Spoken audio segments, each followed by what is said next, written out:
સાબરકાંઠાના હિંમતનગર તાલુકામાં વરસાદે બે લોકોનો ભોગ લીધો છે।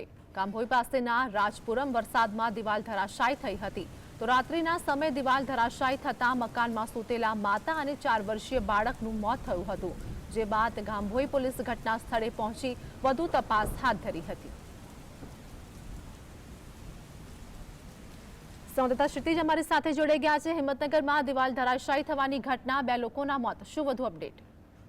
આરતી, સાબરકાંઠા જિલ્લામાં ગઈકાલે સાંજે 5 વાગ્યા બાદ ધોધમાર વરસાદ શરૂ થયો છે, ત્યારે હિંમતનગર તાલુકાના રાજપુર ગામે બે લોકોના મોત નીપજ્યા હોવાની ઘટના સામે આવી છે। મોડી રાત્રે વરસાદ થતા કાચું મકાન હતું અને માતા અને પુત્ર અંદર મકાનમાં સૂઈ રહ્યા હતા। તે સમયે ધડાકેભેર દિવાલ તૂટી પડી હતી અને દિવાલની નીચે દબી જતા માતાનું ઘટના સ્થળે જ મોત નીપજ્યું હતું। ત્યારે સ્થાનિક લોકો દોડી આવ્યા હતા અને અંદરથી બંનેને બહાર કાઢ્યા હતા। બાળકને સારવાર માટે હિંમતનગર સિવિલ હોસ્પિટલમાં ખસેડવામાં આવ્યું હતું, જોકે સારવાર દરમિયાન બાળકનું પણ મોત નીપજ્યું હતું। ત્યારે હાલમાં બંનેની લાશને પીએમ માટે મોકલી આપવામાં આવી છે અને ગાંભોઈ પોલીસે સમગ્ર મુદ્દે તપાસ હાથ ધરી છે। જી આરતી।